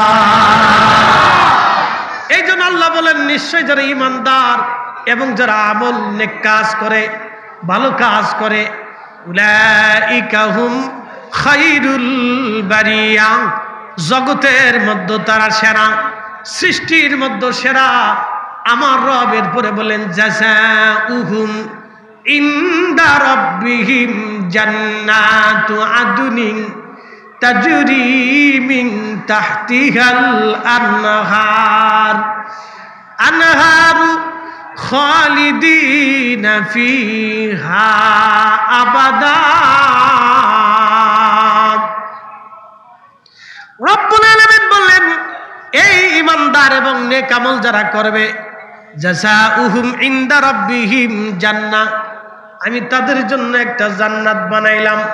প্রতিদান হিসেবে আমি আল্লাহ, পুরস্কার হিসেবে আমি আল্লাহ, প্রতিদান হিসেবে আমি আল্লাহ একটা জান্নাত বানাইলাম। ওই জান্নাতের নিচ দিয়ে নহর প্রবাহিত হবে। একটা নহরের নাম হবে মধুর নহর, শরবতের নহর হবে, আর একটা নহর হবে দুধের, আর একটা নহর হবে আপনার পানির নহর হবে। এইভাবে 4টা নহর ওই জান্নাতের নিচ দিয়ে প্রবাহিত হবে। আল্লাহ পাক ডাক দিয়ে বললেন, কতদিন তারা এই জান্নাতে থাকবে জানেননি মেহবুব? উম্মতকে জানায় দেন, খালিদিনা ফিহা আবাদা, চিরদিন তারা জান্নাতে থাকবে, চিরদিন। কোনোদিন ওই জান্নাত থেকে তারা বের হবে না, চিরদিন তারা জান্নাতে থাকবে, কোনোদিন ওই জান্নাত থেকে তারা বের হতে হবে না, চিরদিন পর্যন্ত তারা জান্নাতে থাকবে, কোনোদিন ওই জান্নাত থেকে তারা বের হবে না। মহিলা কাঁদে, বলে আল্লাহর বান্দা, আমি আমার স্বামীকে বারবার বলতাম, স্বামীরে আপনি যে এই কাজগুলি করেন সমাজ আপনাকে নিকৃষ্ট মনে করবে, আপনার জানাজা সমাজ পড়াবে না, আপনারে কবর দেবে না, আপনারে গোসলও দেবে না, আপনার কাফন দাফনও সমাজ এই রাষ্ট্র আপনার করবে না। স্বামীরে আপনি যে গোপনে এমন কাজ করেন, এত ভালো কাজ, সমাজ তো জানে না, সমাজ আপনাকে বিশ্বাস করে না, কারণ সমাজ জানে আপনি প্রত্যেক দিন একটা নারী নিয়ে আসেন, সারা রাত ওই নারী আপনার ঘরের মধ্যে থাকে, সবাই জানে সারা রাত আপনি নারীর সাথে জেনা করেন আর আপনি মদ পান করেন। স্বামীরে এই সমাজ আপনাকে নিকৃষ্ট মনে করে, পশুর থেকেও আপনাকে নিকৃষ্ট মনে করে। আপনি যদি মারা যান তাহলে এই সমাজ আপনার গোসল জানাজা দাফন কাফন কিছুই দেবে না। তখন আমার স্বামী মুস্কি হাসি দিয়ে বলতেন, বিবিরে চিন্তা করিও না, ভালো কাজের প্রতিদান দুনিয়ার কোনো মানুষ দেয় না, নেক কাজের প্রতিদান আমার আল্লাহ নিজে দেয়। তুমি মনে রাখো, জমানার বাদশা নিজে আমার জানাজা পড়াবে। জোরে বলা যাবে কি মারহাবা? বিবি, নেক কাজের প্রতিদান মানুষ দেয় না, নেক কাজের প্রতিদান আল্লাহ দেয়। কে দেয়? কে দেয়? আল্লাহ দেয়, কোনো মানুষ দেয় না। বিবি তুমি চিন্তা করো না, আমার আল্লাহ আমার জন্য প্রতিদান দিবে। সমাজ জানে আমি জানা করি, সমাজ জানে আমি মদ পাই, কিন্তু তুমি তো জানো আমি কি কাজ করি। তুমি তো জানো যে আমি মানুষকে মদ থেকে বাঁচানোর জন্য কিছু মদ কিনে এনে ফেলে দেই। তুমি জানো একটা পতিতা নারীকে আমি রাত্রিবেলা নিয়ে এসে অন্তত সারা রাত ওই জেনার থেকে তারে বাঁচাই, আর একটা পুরুষকে, যুবককে জেনার থেকে, এই কঠিন গুনাহ থেকে আমি তারে বাঁচাই দিলাম।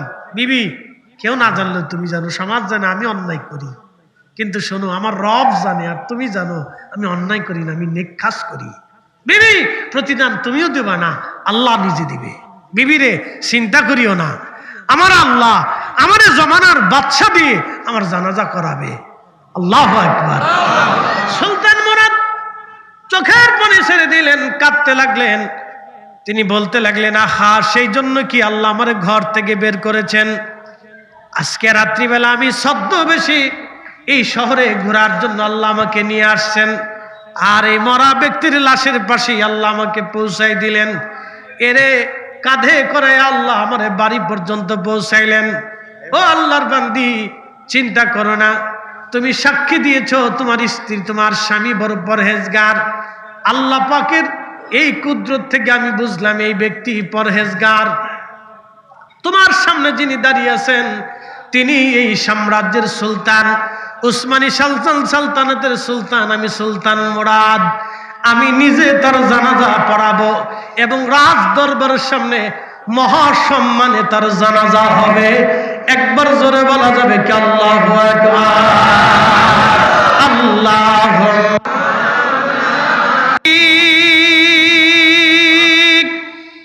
হেদায়েতের আলো জেলে নিয় কাছে তুলি, ঠাই দিও প্রিয়তম ও গো মহিয়ান।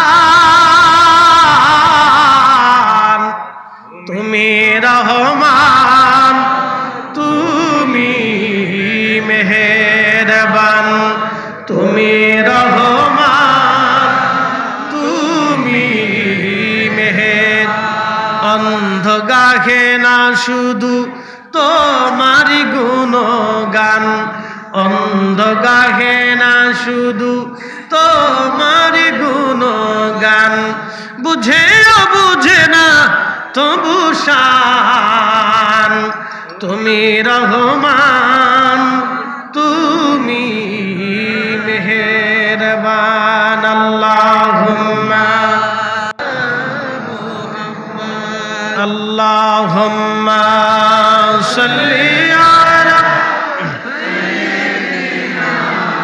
মাওলানা মুহাম্মদ ওয়া আলা আলি সাইয়্যিদিনা।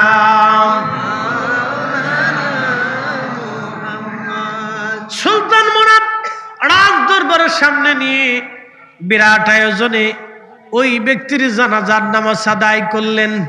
তাহলে কি বুঝলেন? প্রতিদান কি আমরা দিই না আল্লাহ দেয়?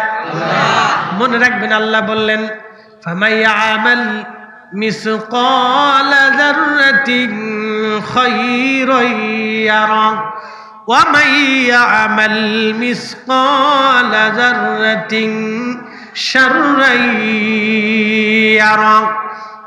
অনুপরিমাণ নেকের কাজ যদি তুমি করো, আমি রব্বুল আলামিন তোমাকে প্রতিদান দিয়ে দেব। অনুপরিমাণ নেক, এটা ব্যাপক অর্থবোধক আয়াত, এটা ব্যাপক অর্থবোধক আয়াত। অনুপরিমাণ নেকের কাজ যদি করো, প্রতিদান আমি তোমাকে দিয়ে দিব। এই আয়াতের তাফসীরে আল্লাহর নবী বলেছেন, আমার উম্মতেরা, তুমি তোমার মুসলমান ভাইকে একটা খেজুর দিয়ে হলেও, খাওয়াইয়া হলেও তুমি জাহান্নাম থেকে বাঁচার চেষ্টা করো। তুমি তোমার ভাইকে একটা খেজুর দিয়ে হলেও তুমি জাহান্নাম থেকে বাঁচার চেষ্টা করো, জাহান্নাম থেকে বাঁচার চেষ্টা করো। যদি তুমি তোমার ভাইকে খেজুর খাওয়াইতে না পারো, তাহলে অন্তত একটা মুস্কি হাসি দিয়ে হলো তুমি জাহান্নাম থেকে বাঁচার চেষ্টা করো। খুব মনোযোগ দিবেন। আল্লাহর নবী কোনো আমলের কাজকে, নেকের কাজকে ছোট করে দেখেন নাই। সব নেকের কাজকে নবীজি গুরুত্বের সাথে দিয়েছেন। আমার রব, আমার আল্লাহ নেকের কাজটাকে গুরুত্ব দিতেন। ছোট নেকের কাজেও আল্লাহ বলেন প্রতিদান দিয়ে দিব। আর যদি বিনিময়ে অনুপরিমাণ গুনার কাজ করো, অপরাধ করে থাকো, তারও প্রতিদান আমি তোমাকে কিয়ামতের ময়দানে দিয়ে দিব। এর অর্থ হচ্ছে নেকের কাজ যত ছোট হোক ছাড়ব না, গুনার কাজ যত ছোট হোক করব না। নেকির কাজ যত ছোট হোক ছাড়ব না, গুনার কাজ যত ছোট হোক করব না। নেকের কাজ যত ছোট হোক ছাড়ব না, গুনার কাজ যত ছোট হোক করব না। এই কথার ভিতরে যদি আমরা থাকি, তাহলে আশা করা যায় আল্লাহর ওলি হয়ে কবরে যাওয়া যাবে। এই জন্য দুনিয়ার কোনো ওলিরা একটা মুস্তাহাব পর্যন্ত ছেড়ে দেন নাই। আমাদের দেশে যাদের কাছে বেদাত, ওলিদের কাছে সেটা ইবাদত। অনেকে বলে মিলাদ বেদাত, আল্লাহর ওলিরা বলে না বেদাত না, এটা ইবাদত। অনেকে দোয়া বেদাত, আল্লাহর ওলিরা বললেন না ইবাদত না, এটা বেদাত না, এটা ইবাদত। কি কথা কর না কেন, ঠিক কিনা? আমরা জামাতের সাথে জিকির করি, অনেকেই বললো বেদাত, আল্লাহর ওলিরা বললো না বেদাত না, এটা ইবাদত। বলে নেকের কাজ সারা যাবে না, জোরে বলেন নেকের কাজ সারা যাবে না, গুনার কাজ করা যাবে না। নেকের কাজ ছোট হোক ছাড়ব না। এই জন্য নফলের একটা গুরুত্ব আছে। সহিহ বুখারীর কিতাবুর রেকাকের ভিতরে নবীজি বললেন, আল্লাহ জানিয়েছেন আমার উম্মতেরা, বান্দার ফরজ আল্লাহর কাছে বেশি পছন্দ হয়। যখন বান্দা ফরজ ইবাদত করার পরে নফল ইবাদত করে, তখন বান্দার সাথে আল্লাহর একটা সম্পর্ক হতে থাকে। যেমন আমি আপনাদের সাথে গল্প করি, আপনাদের এখানে মাঝে মধ্যে আসলাম, ধরেন আব্বাস ভাইয়ের দোকানে আমি বসলাম, মাঝে মধ্যে তিনি আমাকে কিছু গিফট দিলেন, এটা দিলেন সেটা দিলেন, আমি তার একটা দিলাম। বলেন সম্পর্কে কি কমে না বাড়ে? আচ্ছা, আপনার আত্মীয় বাড়ি মাঝে মধ্যে আপনারা গিফট নিয়ে যান, যাওয়ার সময় কিছু এরপরে ফল ফ্রুট মিষ্টি মিষ্টান্ন কিনে নিয়ে যান।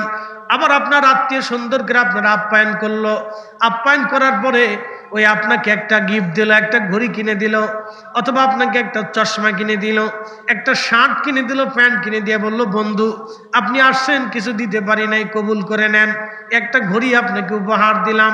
ঘড়িটা যতদিন হাতে দিবেন ততদিন বন্ধুর কথা মনে থাকবে, আসার সময় বন্ধুর প্রতি সিম্পিতি মহাব্বত বাড়ল, এটার নাম হচ্ছে হাদিয়া। যত দিবেন তত মহাব্বত বাড়ে। এই জন্য নবীজি বলেন, আমার উম্মতেরা তোমরা হাদিয়া দাও, হাদিয়া নেও। হাদিয়া দেওয়া সুন্নত, হাদিয়া নেওয়া সুন্নত। তোমরা হাদিয়ার আদান প্রদান করো। তুতিমুত তাআম, তোমরা মানুষকে খাওয়াও। তাকরাউস সালাম আলা মান আরাফতুম আল্লাম তারিফ, চিনো বা না চিনো সালাম আদান প্রদান করো। তোমরা মানুষকে খাওয়াও, খাওয়াইলে মহাব্বত বাড়ে, সালাম দিলে মহাব্বত বাড়ে, হাদিয়া উপটৌকন দিলে মহাব্বত বাড়ে। বন্ধু, এই হাদিয়া উপটৌকন মহাব্বতের মাধ্যমে বন্ধুর সাথে বন্ধু, আত্মীয়র সাথে আত্মীয়, সুসম্পর্ক বাড়তে থাকে। একজনের সাথে আরেকজনের সুসম্পর্ক বাড়ে, মহাব্বতের সম্পর্ক বাড়ে। ঠিক নফল ইবাদত হচ্ছে বান্দার পক্ষ থেকে আল্লাহর জন্য হাদিয়া। ভালো করে শুনে নেন, নফল ইবাদত হলো বান্দার পক্ষ থেকে আল্লাহর জন্য হাদিয়া। যত বেশি দিতে থাকবেন তত মহব্বত আপনার বাড়তে থাকবে, যত বেশি দিবেন তত মহব্বত হবে, যত বেশি দিবেন তত মহব্বত হবে। সেই জন্যে আল্লাহু আকবার, নবীজি বললেন, আমার উম্মতেরা মহব্বত বাড়তে বাড়তে বাড়তে বাড়তে আল্লাহর সাথে বান্দার এত ঘনিষ্ঠ সম্পর্ক হয়ে যায়, বান্দার সাথে আল্লাহর এত ঘনিষ্ঠ সম্পর্ক হয়ে যায়, বান্দার দুইটা চোখ আল্লাহর চোখ হয়ে যায়, বান্দার দুইটা কান আল্লাহর কান হয়ে যায়, বান্দার জবান আল্লাহর জবান হয়ে যায়, বান্দার হাত পা আল্লাহর হাত পা, কুদরতি হাত পা হয়ে যায়। একবার জবান খুলে চিৎকার মেরে আওয়াজ তুলে বলেন আল্লাহু আকবার। যখনই বান্দার চোখ আল্লাহর চোখ হয়ে যায়, বান্দার কান আল্লাহর কান হয়ে যায়, বান্দার জবান আল্লাহর জবান হয়ে যায়। আল্লাহ রাসূল বললেন, ওই আল্লাহর ওলি সম্পর্কে আল্লাহ বলেন, মান আদালি ওলিয়ান ফাকাদ আযানতুহু বিল হারব, আমার ওই বন্ধুর সাথে যে দুশ্মনী করে আমি আল্লাহ তার সাথে যুদ্ধ ঘোষণা করি। শুধু যুদ্ধ ঘোষণা না, তোমরা শুনে নাও, ওয়া ইন সাআলানি লা উতিয়ান্নাহু ওয়া লা ইস্তাআযানি লা উইজান্নাহু। ওই ওলিরা আল্লাহর কাছে চাইতে দেরি হয়, আল্লাহর আসমান থেকে যাইতে দেরি হয় না, একটা জবান বন্ধ থাকবে না। চিৎকার মেরে আওয়াজ তুলে বলেন আল্লাহু আকবার। কালের ফল দেখতে ভালো, উপরে লাল নীল ভিতরে কালো। মাকালের ফল দেখতে ভালো, উপরে লাল নীল ভিতরে কালো। ওরে সারা জীবন এমনি গেল দয়াল, খাইতে আমরা পারলাম না। যার ভিতরে নাই রসুলের প্রেম, তার সাথে ভাব রাইখো না। হিসাব কি সহজ না কঠিন? খুব ভালো মনোযোগ দিয়ে কথা শুনেন, যে আমার জন্য দোয়া করে না তার সাথে পীড়িত করে লাভ আছে? হিসাব একবারে সহজ। যা আমার জন্য দোয়া করবে না, আমার মরার পরে যে বন্ধু আমার কবরের পাশে যাবে না তার সাথে বন্ধুত্ব করে লাভ নেই। যে সন্তান আমার মরার পরে দোয়া করে না, ও সন্তান রাখার চাইতে না রাখাই ভালো। আসেন এরকম? কালকে ভিডিওতে দেখলাম এক ছেলে তার বাবার কবর ভাঙতেছে, দেখছে না? যারা অনলাইন অফলাইনে সবসময় থাকে এরা অনেক খবর জানে যে বাবার কবর ছেলে পিটাই ভাঙতেছে। বলে কেন? জমিতে ভাগ কম পড়ছে। তাহলে বোঝা গেল বাপের চাইতে ছেলে জমিনে প্রাধান্য দেয়। এটা কুলাঙ্গার সন্তান। কথা ঠিক আছে নি? বাংলাদেশে কুলাঙ্গার সন্তান কি কম না? অনেক আছে, অনেক আছে। আপনাদেরকে বুঝায় এখন মাসলা বাতায় দিয়ে যাই। যদি বাবা মা আপনাকে কোনো সম্পদ নাও দেয়, কোনো সম্পদ বাবা মা আপনারা দেয় নাই, তারপরেও আপনি বাবা মার বিরুদ্ধে সমাজে সালিশ ডাকতে পারেন না? পারেন না? কোনো সন্তান বাবা মার বিরুদ্ধে সালিশ ডাকতে পারে না যে আমার বাবা আমার সাথে অন্যায় করছে, আমার মারে আমার পিঠে আমার ঘর থেকে বের করে দিছে। আপনি সালিশ ডাক দিতে পারেন না, কারণ সে আপনার বাবা। সন্তান সালিশ ডাকতে পারে না, মামলা দিতে পারে না। বাপের বিরুদ্ধে সন্তানের মামলা হয় না, বাবা মার বিরুদ্ধে সন্তানের মামলা হয় না।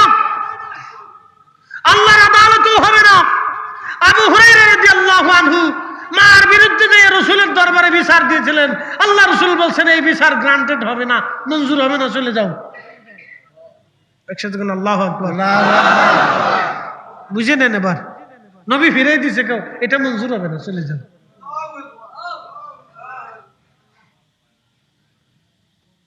শোনেন, 100 জমিও যদি আপনার বাবা আপনাকে না দেয়, তারপরে বাবার বিরুদ্ধে মন্তব্য নাই, তার সাথে রাগারাগি করতে পারবেন না, বকুবাজি করতে পারবেন না, মারতে পারবেন না, তাকে ঘর থেকে বের করতে পারবেন না, তার খেদমত করতে হবে। আপনি বাধ্য। আসতে বলেন, জোরে বলেন, আপনি কি বাধ্য? ওয়াকাদা রাব্বুকা আল্লা তা'বুদু ইল্লা ইয়্যাহু ওয়া বিল ওয়ালিদাইনি ইহসানা। এই আয়াতে আল্লাহ বলেন ওয়াকাদা রাব্বুকা, রবের পক্ষ থেকে আমি আল্লাহ বাধ্যতামূলক করে দিয়েছি, আইন করে দিয়েছি, আমার পার্লামেন্টে আমি স্থায়ীভাবে এটাকে রুলস জারি করে দিয়েছি, স্থায়ীভাবে আমি আল্লাহ আমার পার্লামেন্টে বলে দিয়েছি, শোনো, আমি আল্লাহর সাথে কারো শিরিক করবে না, আর তুমি তোমার পিতামাতার সাথে ইহসান করবে, দয়া করবে। ইম্মা ইয়াবলুগান্না ইনদাকাল কিবার, যদি তোমার পিতামাতা বৃদ্ধ হয়ে যায়, দুইজনের একজনও যদি বৃদ্ধ হয়ে যায়, তাহলে আও কিলাহুমা, দুঃখিত, ইম্মা ইয়াবলুগান্না ইনদাকাল কিবার আহাদাহুমা আও কিলাহুমা ফালা তাকুল লাহুমা উফ, তুমি তার সাথে এমন আচরণ করো, এত দয়ার, মায়ার, ভালোবাসার আচরণ করবে, যেন তোমার আচরণে তোমার পিতামাতা কষ্ট পেয়ে উফ শব্দটা পর্যন্ত না করে।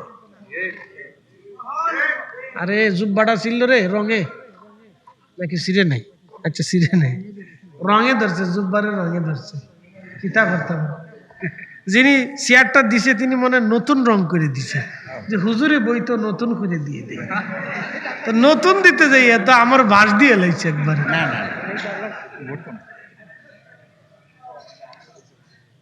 বেশি মহাব্বতে ইউসুফ আলাইহিস সালামের বিপদ হয়েছে না, বেশি ভালোবাসায় এরকম বিপদ হয়ে যায়। অনেকে বলে বেশি ফিরিতে খেতা জিরে, কথা কিন্তু খারাপ না, খুব মনোযোগ দেন।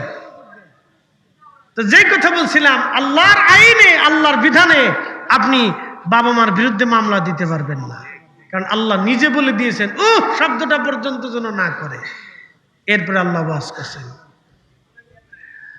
আও কিলাহুমা ফালা তাকুল লাহুমা উফিন ওয়ালা তানহারহুমা, তুমি তার সাথে কঠোর ভাষা দিয়ে কথা বলতে পারবে না। অকুল লাহুমা কওলান কারীমা, তুমি দয়ার এবং মায়ার ভালোবাসার শব্দ দিয়ে তার সাথে কথা বলবা এবং সুন্দর আচরণ তুমি করবা।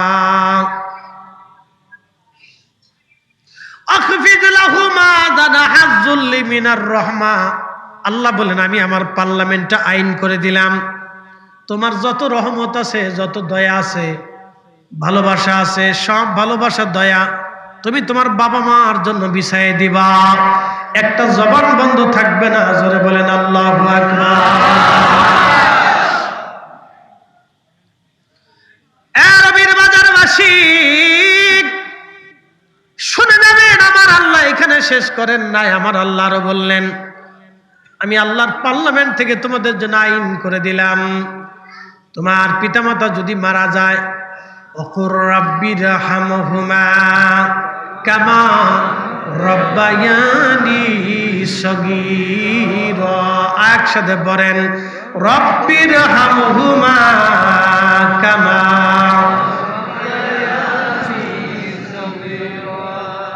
তুমি তোমার পিতামাতা যদি মারা যায়, দুইজনের একজনও যদি মারা যায় অথবা দুইজন যদি মারা যায়, তুমি এইভাবে দোয়া করো, আল্লাহ আমার এই ছোট্ট কালে আমার আব্বা আম্মা যেইভাবে আমার লালন পালন করেছিল, দুলি দুলি দুলি দুলি ঘুম পাড়িয়েছিল, ভালোবাসা দি মোহাব্বত দি চুমায় চুমায় আমার বাবা মা আমারে ভরে দিয়েছিল। ওই যে দেখেছেন আপনার দৌলতদিয়া ঘাটে একটা গাড়ি ফেরি থেকে পড়ে গেল পানির ভিতরে, মুহূর্তের ভিতরেই কি আশ্চর্য, 1 মিনিট আগে ওই মানুষগুলি জানতো না 1 মিনিট পরে আমাদের ভাগ্যে কি আছে। কি কথা ঠিক আছে কিনা? 1 মিনিট আগেও জানলো না যে 1 মিনিট পরে আমার ভাগ্যে কি আছে। একটা ছেলে পানির ভিতর থেকে ছোট্ট বাচ্চাটা উঠে এসে বলল, আমার মা আমার বাসের ভিতর থেকে জানলা দিয়ে বের করে দিয়েছে।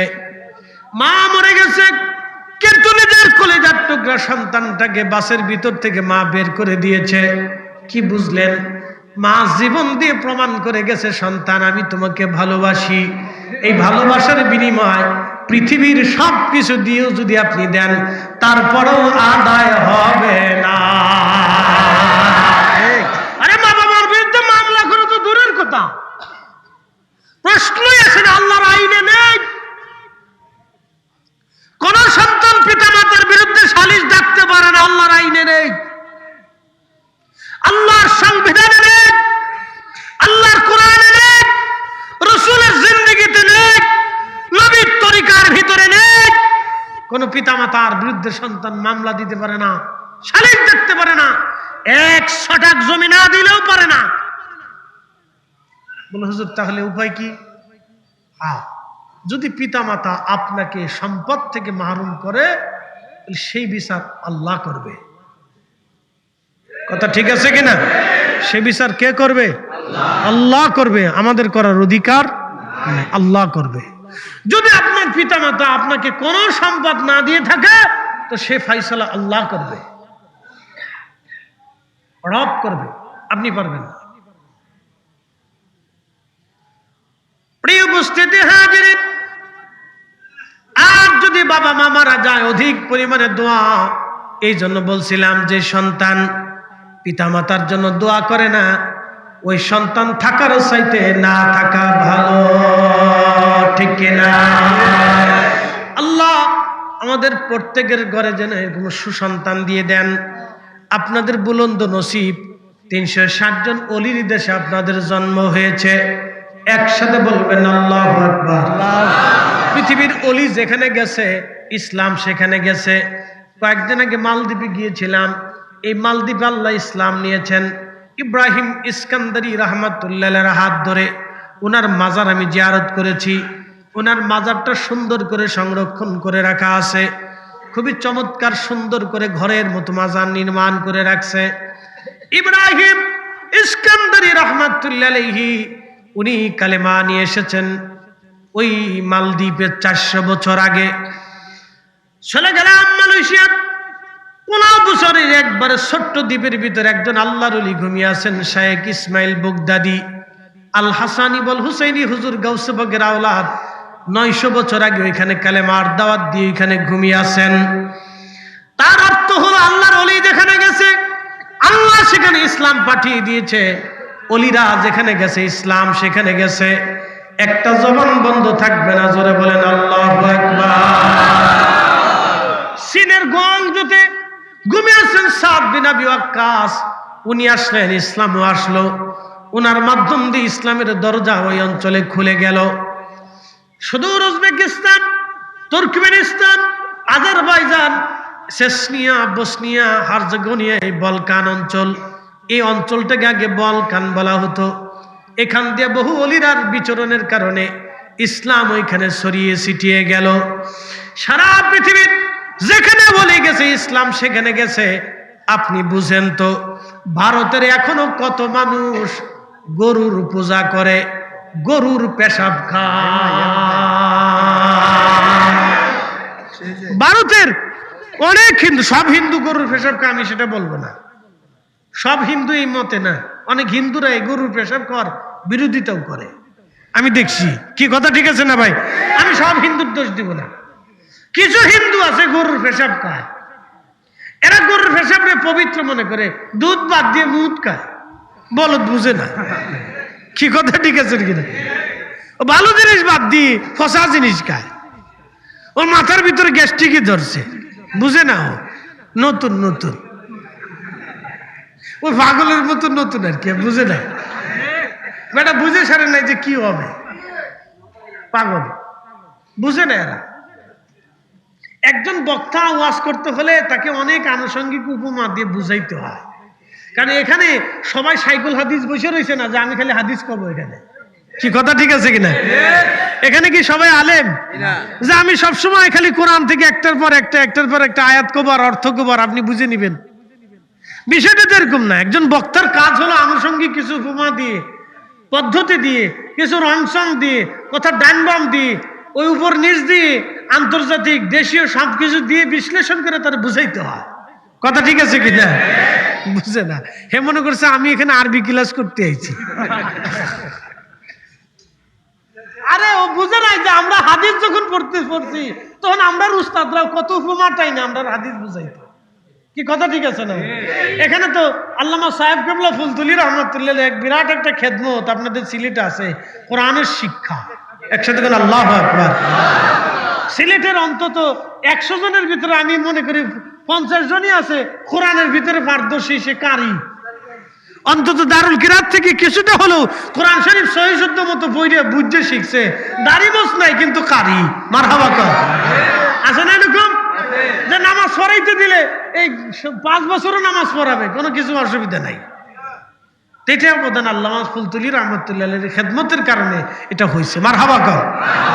এই যে কোরআন শরীফ শিখাইতে গেলে অনেক সময় উস্তাদরা বিভিন্ন উপমা দেয়, ছাত্রদেরকে হাসায়। কি হাসায় না? মাঝে মধ্যে ছাত্রদেরকে হাসায়, আনন্দ দেয়, কথাবার্তা বলে। কারণ মাইন্ডের যদি একটু ভিন্ন ভিন্ন দিকে আসলে ব্রেনটা প্রশস্ত হয়।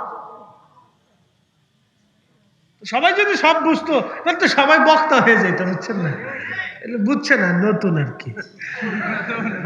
হ্যাঁ বুঝে নেই, বুঝে নেই। আল্লাহ বুঝ দিই কি জোরে বলে না আমি বুঝে নেই। তো খুব মনোযোগ দেন। আমি যে কথা আপনাদেরকে বুঝাইতে এসেছিলাম সেটার নাম হচ্ছে তাকওয়া। সেটার নাম কি? বলেন আমার চেহারা দেখে কি আল্লাহ আমার ফায়সালা দেবে? না, আমার চেহারা দেখে আল্লাহ ফায়সালা দিবে না। আপনাদের কারো চেহারা দেখে আল্লাহ ফায়সালা দিবে না। ফায়সালা দিবে কাজে। কিসে দিবে? যদি ভালো করেন তাহলে ভালো, মন্দ করলে মন্দ। ফায়সালা দিবে কাজে। ফায়সালা কিন্তু চেহারায় না, ফায়সালা বংশেও না, ফায়সালা কিন্তু ওই আপনার দলের কারণেও না। আপনি ওই যে অনেক বড় সুন্দর, অনেক মেধাবী, এটার কারণে ফায়সালা না। ফায়সালা হলো আপনার আমলে। একসাথে বলেন ফায়সালা কিসে? আমলে। আমার পীরের দরবারে অনেকেই গেছে। এখন কেউ যায় যদি নামাজ না পড়ে তাহলে কি প্রতিদান সে পাবে? যে যদি নামাজ পড়ে তাহলে সে প্রতিদান পাবে। যদি জিকিরে বসে, তরিকত ওজিফা কালাম করে তাহলে সে কিছু প্রতিদান পাবে। যদি না করে তাহলে প্রতিদান পাবে না। হিসাব সহজ। প্রতিদান হচ্ছে কাজে, নেক আমলের মাধ্যমে আল্লাহ বান্দার হিসাব নিকাশ করবে। এটা আমি বুঝাইতে চাইছিলাম। ওই যে ব্যক্তি দেখেন সারা জীবন মানুষ তারে ভুল বুঝছে, ভাবছে সে লোকটা জানা করে, লোকটা মদ খা। আমি ঘটনাকে বুঝাইতে যে আপনারা বুঝাইতে চাইলাম, কিন্তু লোক তো জানে যে আমি খারাপ কাজ করিনি, আমি নেকের কাজ করছি। স্ত্রীও জানে আমার স্বামী উত্তম, এবং সে বলেও গেছে বিবি প্রতিদান তোমরা দিবা না, প্রতিদান আল্লাহ দিবে। আমার জানাজা কেউ জুনিয়র কেউ যদি নাও পড়ায়, কিন্তু আল্লাহ আমারে ওই জমানার বাচ্চা দিয়ে হলো আমার জানাজা পড়াবে। আল্লাহু আকবার। ঠিকই আল্লাহ প্রতিদান দিয়ে দিছে। কি কথা কন না? ঠিক আছে নি? আল্লাহ প্রতিদান কি করছে? তার নেক কাজের প্রতিদান আল্লাহ দিয়ে দিছে। আমার কথা বলার উদ্দেশ্য ছিল এইটা। এই জন্য আমাদের চেহারা শান্তিতে কিন্তু আমাদের প্রতিদান আসে না, আমাদের প্রতিদান আসে আমাদের নেক কাজে। লাস্ট সময় বলতেছিলাম ওলিদের কাছে কোনো বেদাত নাই, ওলিদের কাছে হচ্ছে ইবাদত। একসাথে করলাম আল্লাহু আকবার। সিলেটের একটা দিক আমার কাছে খুব ভালো লাগে, আমি প্রশংসা করি। বলে হুজুর কেন? কোনটা? বলতেছি। আপনাদের দেশে আমি অনেক মাহফিল করি। বাংলাদেশের চট্টগ্রাম এবং সিলেট, বেশিরভাগ সিলেটে খাওয়া দাওয়া শেষে, মেহমানদের শেষে ওলামায়ে কেরামকে খাওয়ানোর পরে যিনি মেজবান থাকেন তিনি বলেন যে সাহেব একটু দোয়া হরুক্কা।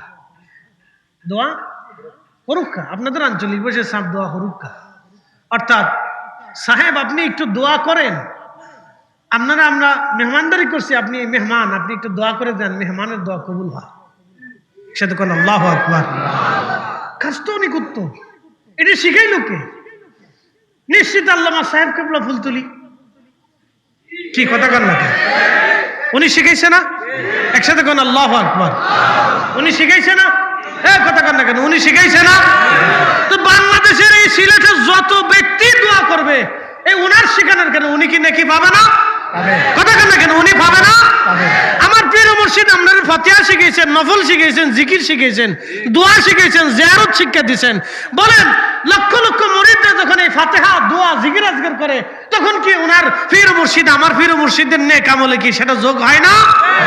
এই জন্য ওলিদের কাছে হলো নেক, ওলিদের কাছে কি নেক আমল। ওলিরা বেদাতের ফতোয়া দিয়ে মানুষদেরকে দূরে সরায় না, আল্লাহ সরায় নাই। আল্লাহ বলেন অনুপরিমাণ নেক কাজ করো প্রতিদান তোমাকে দিয়ে দেব।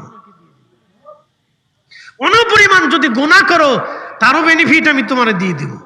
বুঝতে পারছেন? এই জন্য গুনাহ যত ছোট হোক করবো না, নেকের কাজ যত ছোট হোক ছাড়বো না।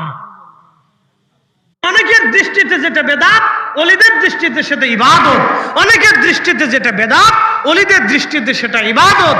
একসাথে বলবেন আল্লাহু আকবার। তাহলে কি এই ইবাদত চলবে না বন্ধ হবে? একসাথে বলেন চলবে না বন্ধ হবে? আল্লাহ কবুল করুক, জোরে বলেন আমিন। আসেন আমরা শেষ পর্যায়ে, রাত 12:30 বাজতেছে। দীর্ঘ সময় আপনাদেরকে নিয়ে কথা বলছি, মাঝখানে ছোট্ট একটু ভুলের ডিস্টার্ব, এগুলো ডিস্টার্ব মনে করি, এগুলো আমরা চলার পথে এগুলো কিছু মনে টনে করি না, আমরা মাফ করে দিই যে আল্লাহ বান্দার মাফ করে দিলাম। ভুল হতেই পারে, কথা ঠিক আছে না ভাই? আমারও হইতে পারে, স্বাভাবিক। চলার পথে কাজের পথে মানুষের জীবনে ভুল হয়, হতে পারে। তো কিছু কিছু ভুল আমরা শুধরাই না। মনে রাখবেন ভুল হলে একজনকে শুধরিয়ে দেওয়াটা এটা দায়িত্ব। ভুল হতে পারে, তা আল্লাহ মাফ করুক, আল্লাহ ক্ষমা করে দিক। আমি আপনাদেরকে দুইটা কথা বলতেছি, নেক আমল